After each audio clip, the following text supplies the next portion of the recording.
Ukraine has its own long-range missiles. Among them are the Flamingo, with a reported range of about 3,000 kilometers, and the so-called Long Neptune, the first image of which may have lit up quite recently. It is assumed that its range is about 1,000 kilometers. Such a range allows Ukraine to strike at the capital of Russia, Moscow, as Russian propagandists like to call the decision-making center. However, Anton Zemlyany, a senior analyst at the Ukrainian Center for Security and Cooperation, is sure that such strikes are not advisable. He said this in a commentary to Telegraf. Moscow and its satellite cities have a large number of military installations, but at the same time, it is one of the most protected regions of Russia, on par with Vladimir Putin's dacha in Valdai. This is the reason why Moscow is so rarely attacked. Ukrainian efforts are focused on maximizing the effectiveness of strikes, the expert says. There are many targets on the territory of the Russian Federation that Moscow is unable to cover with its air defenses. For example, the same Ust-Luga, an important facility, but the Russians did not find enough means to cover it. Anton Zemlyany says, if a strike on Moscow is planned, such an operation will be multi-level. According to the analyst, the main task is to bypass the Russian echeloned air defense system so that drones and missiles reach their target. This can only be done when there are enough missiles. To strike Moscow, hundreds of drones and dozens of missiles would be needed so that some of them could reach the target. Zemlyany gives the example of the strike on the Maryino command post in the Kursk region in 2024. Russian air defense forces exhausted drones and only then launched a strike with Storm Shadow SCALP cruise missiles. Let us recall that this was the first case of using such missiles on the territory of the Russian Federation. At that time, there were reports of the deaths of Russian and North Korean soldiers. Recall, Ukraine has unveiled a new Flamingo cruise missile with a claimed range of 3,000 kilometers, which has a powerful potential.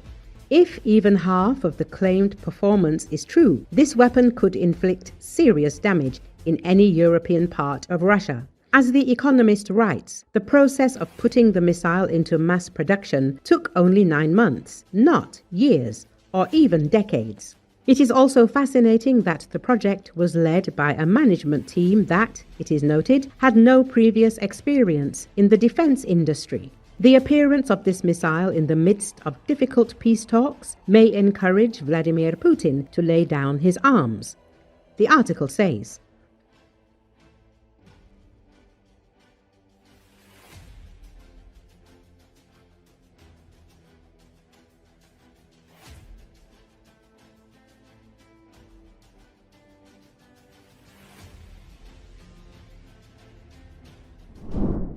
Russian President Vladimir Putin responds to his American counterpart Donald Trump's peace initiative by launching yet another series of missile and drone strikes on Ukraine.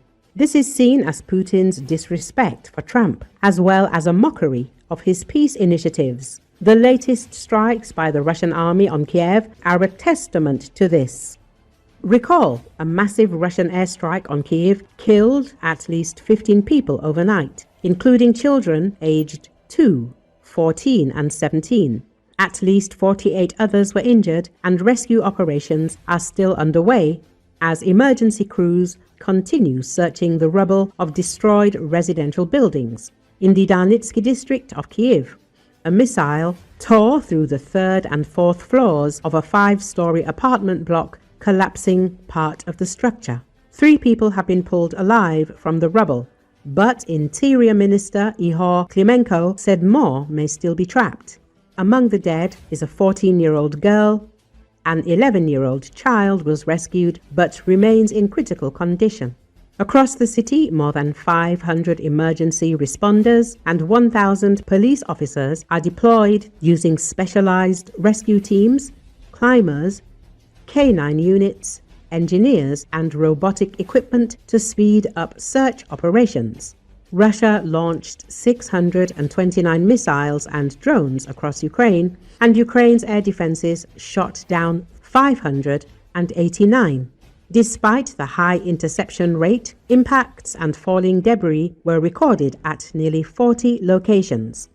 Ukrainian President Vladimir Zelenski condemned the strike as further proof that Russia has no intention of ending the war.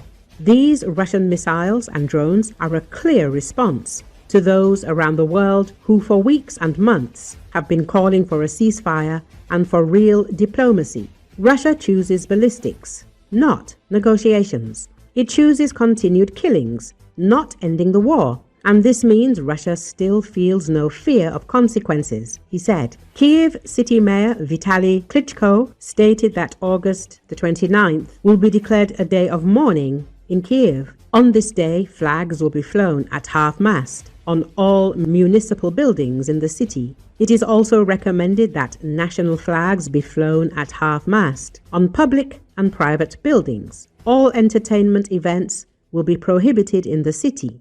Russia has no military reason to attack Ukrainian cities. No strikes on Kyiv, Lviv, Vinnytsia or Poltava affect the front line. The only purpose of this is to intimidate the civilian population. This is what distinguishes a tactic of terror from deliberate killings. A killer aims to kill someone specific, whereas for a terrorist, it doesn't matter who they kill.